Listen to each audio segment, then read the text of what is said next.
अस्सलाम वालेकुम students.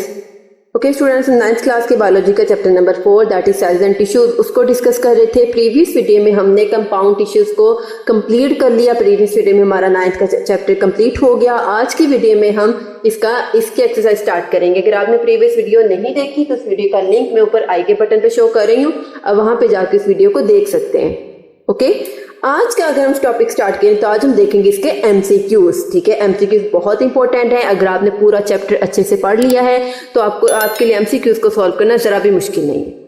Okay, अगर आपको इस पूरे चैप्टर में किसी भी टॉपिक में कोई भी कंफ्यूजन है तो इस पूरे चैप्टर की प्लेलिस्ट का लिंक मैं ऊपर आई के बटन पे शो कर रही हूँ, वहां पे जाके इस पूरे चैप्टर में से कोई भी टॉपिक इजीली अंडरस्टैंड कर सकते हैं। एमसीक्यूज हम स्टार्ट करते हैं। पहला एमसीक्यूज है हमारे पास, which of these clues would tell you whether a cell is prokaryotic और यूकैरियोटिक। अब हमने ये बताना है कि प्रोकैरियोटिक सेल कौन है और यूकैरियोटिक सेल कौन है। अगर आपको याद हो कि प्रोकैरियोटिक सेल्स क्या होते हैं और यूकैरियोटिक क्या होते हैं, प्रोकैरियोटिक में क्या होता है, फॉल्स न्यूक्लियस होता है, उनमें मेम्ब्रेन बाउंडेड ऑर्गेनेल्स नहीं होती, न्यूक्लियस प्रेजेंट नहीं होता। लेकिन जो यूकैरियोटिक सेल्स है इसके अंदर न्यूक्लियस भी प्रेजेंट होता है और मेम्ब्रेन बाउंडेड ऑर्गेनेल्स भी प्रेजेंट। ओके, अब हम इसके ऑप्शंस को डिस्कस करते हैं। नंबर ए ऑप्शन है द प्रेजेंस और absence of a cell wall.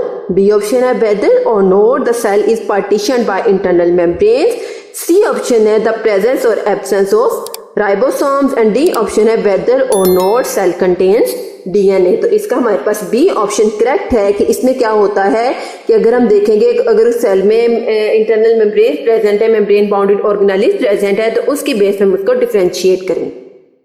Okay, second MCQs है हमारे पास, there are dash micrometres in 1 millimetre. 1 millimetre में कितने माइक्रोमीटर्स होते हैं? 10, 100, 1000 या 1/1000। तो 1 मिलीमीटर में 1000 माइक्रोमीटर्स होते हैं। सी ऑप्शन करेक्ट है। थर्ड एमसीक्यूज है the plasma membrane does all of these except. Plasma membrane सारे काम करती है, सिर्फ एक काम नहीं करती। कौन सा? Contains the hereditary material. B option है एक्ट एज बाउंड्री। ठीक है, तो ये तो करेक्ट है कि वो बाउंड्री बनाती है। सी ऑप्शन है रेगुलर पैसेज ऑफ मटेरियल। ठीक है, कि मटेरियल सेल के अंदर से बाहर और बाहर से अंदर मटेरियल्स के फ्लो को रेगुलेट करती है। डी ऑप्शन है functions in the recognition of cell. Cell को रिकॉग्नाइज करने में हेल्प करती है कि सेल एनिमल सेल है या प्लांट सेल। ओके, तो इसका ए ऑप्शन हमारे पास करेक्ट है कि इसके पास हेरिडिटरी मटेरियल नहीं होता। फोर्थ एमसीक्यूज है which of these materials is not a component of the plasma membrane. Plasma membrane का कंपोनेंट कौन सी चीज नहीं है? लिपिड्स, कार्बोहाइड्रेट्स, प्रोटीन्स या डीएनए। ठीक है, तो इसका जो डी ऑप्शन है डीएनए, ये प्लाज्मा मेम्ब्रेन में प्रेजेंट नहीं होता।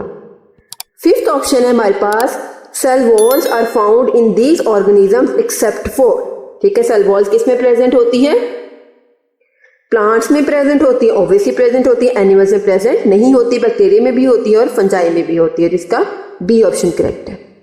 ओके, सिक्स एमसीक्यू है हमारे पास, the dash is a major component of plant cell wall. Plant cell wall का मेजर कंपोनेंट कौन सी चीज है? काइटिन, पेप्टाइडोग्लाइकेन, सेलुलोज या कोलेस्ट्रॉल। तो cellulose, C option, plant cell wall का मेजर कंपोनेंट होता है। ओके, सेवेंथ एमसीक्यूज है, plant cells have dash and dash which are not present in animal cells. Plant cell के पास कौन सी चीज होती है जो एनिमल सेल्स में नहीं होती?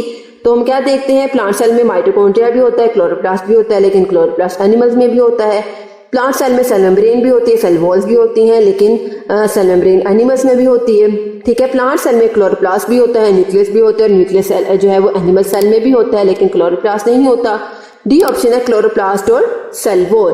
तो प्लांट सेल के पास जो है ये दोनों चीजें होती हैं, जबकि एनिमल सेल के पास ये दोनों चीजें नहीं होती। तो इसका कौन सा ऑप्शन करेक्ट है? D option.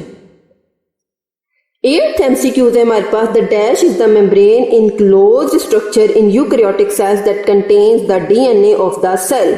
ठीक है, सेल का डीएनए किसके पास होता है?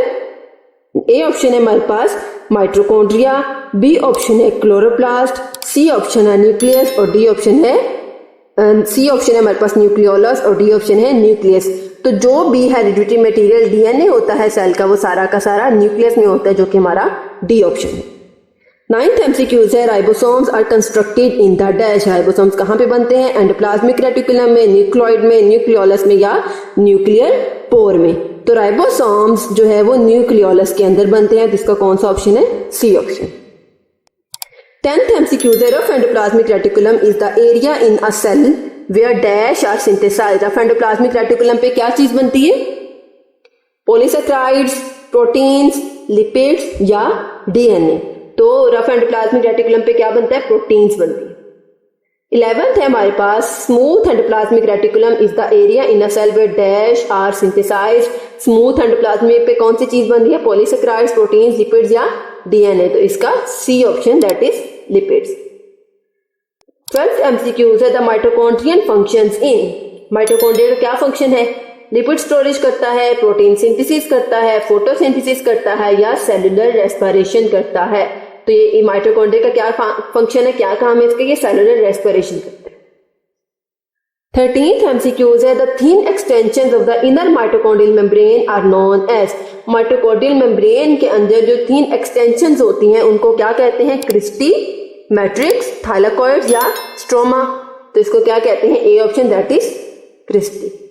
14th MCQ है the chloroplast functions in. Chloroplast का क्या काम है? एटीपी सिंथेसिस करते हैं, प्रोटीन सिंथेसिस करते हैं, फोटोसिंथेसिस करते हैं या डीएनए रेप्लिकेशन करते हैं. तो क्लोरोप्लास्ट क्या करते हैं? फोटोसिंथेसिस करते हैं. किसमें करते हैं? प्लांट्स में. ठीक है.